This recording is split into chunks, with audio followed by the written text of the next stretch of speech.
Bonjour, je suis Léo Tronet, j'ai 27 ans. Je suis travailleur du cuir, artisan sellier maroquinier plus précisément, donc je travaille le cuir de manière artisanale. J'exerce cette activité à titre professionnel depuis le 1er novembre 2024, donc c'est assez récent, ça fait à peine 3 mois.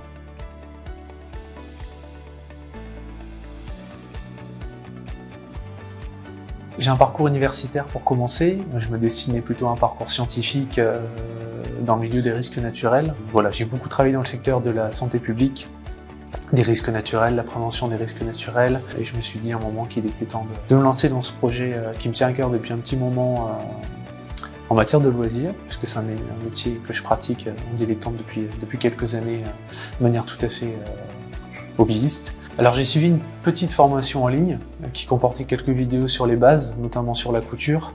Le plus gros de l'apprentissage, c'est dans les livres.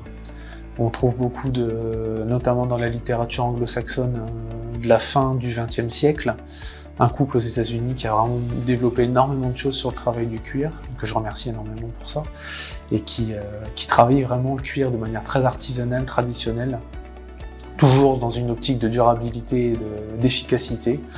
Et c'est vraiment la lecture de ces ouvrages-là où j'ai pu apprendre des techniques de base. Et la petite subtilité, ce que je voulais apporter, c'est pouvoir proposer cette alternative végétale dans la création d'articles, donc en travaillant des alternatives, des matériaux nouvelle génération, qui sont complètement véganes, mais qui pour autant répondent vraiment aux attentes de durabilité qu'on peut avoir vis-à-vis d'un article de maroquinerie.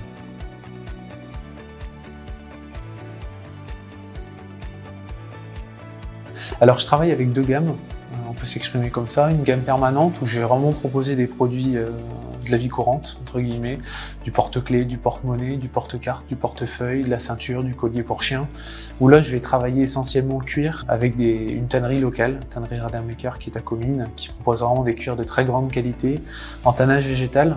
Donc on est sur un tannage uniquement avec des extraits végétaux, il n'y a pas de produits chimiques qui entrent en compte dans le processus de fabrication. Donc ça c'est pour la gamme permanente, qui va aussi à terme être déclinée dans les alternatives végétales, et notamment l'ananas, avec un matériau, le Pignatex, qui est produit en Espagne, qui est fabriqué à partir de chutes de feuilles d'ananas, et qui offre une résistance et une solidité quasiment équivalente à celle du cuir. Je travaille aussi sur des collections capsules, donc on est sur des gammes complètement éphémères.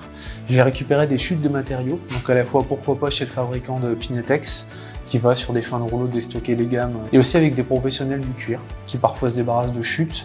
Je pense notamment des tapissiers, qui peuvent avoir quelques reliquats ou des chutes de matériaux dans le cadre de travaux de tapisserie. Et en fonction de la surface qui est disponible, proposer une capsule, donc ça peut être un portefeuille, ça peut être un bracelet, un porte-monnaie, voilà, ça dépendra vraiment de la surface qui est dispo.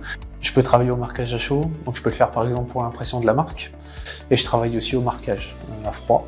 Donc là je vais venir frapper des lettres directement.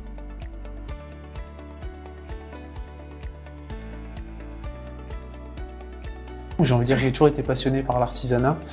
C'est une façon de voir les choses, on y met vraiment tout son cœur, c'est des métiers de personnes passionnées, on s'y met vraiment à 100%, donc toutes ces personnes-là qui représentent un peu l'artisanat forcément m'inspirent.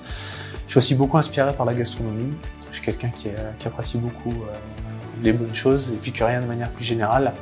Et je m'inspire beaucoup justement des découvertes gustatives que je peux faire à travers mes différents voyages pour donner des noms à mes produits, mais aussi qui ont un lien direct avec les produits en question. Donc ça va être sur la forme, sur l'usage, pourquoi pas. Je me fixe pas vraiment de limite en fait en matière de création là-dessus.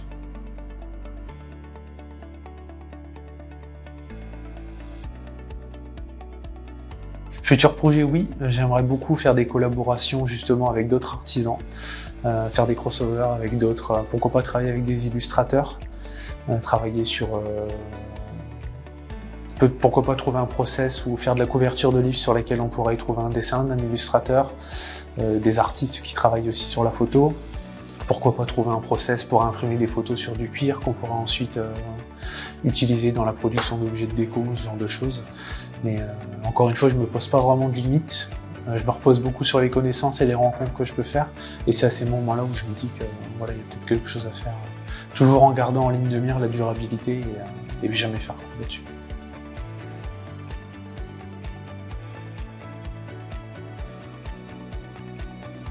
Alors, je suis calaisien de naissance. Je me déplace très souvent à Calais à pied. J'ai déjà pu découvrir le comptoir de Lilo, du coup, dans le centre commercial Calais Cœur de Vie en tant que client. Et puis c'est vrai que c'est beaucoup Thibaut Karadec, un ami qui est aussi créateur, qui m'en a parlé, qui me dit tu devrais te rapprocher du comptoir de Lilo. C'est vraiment un partenaire très important du territoire. Et il y a vraiment matière à travailler, à faire quelque chose en commun. Et c'est vrai que pour le coup, j'ai pas été déçu. Ça permet vraiment de proposer des produits dans ce carrefour un petit peu de la création et de les rendre visibles au plus grand nombre.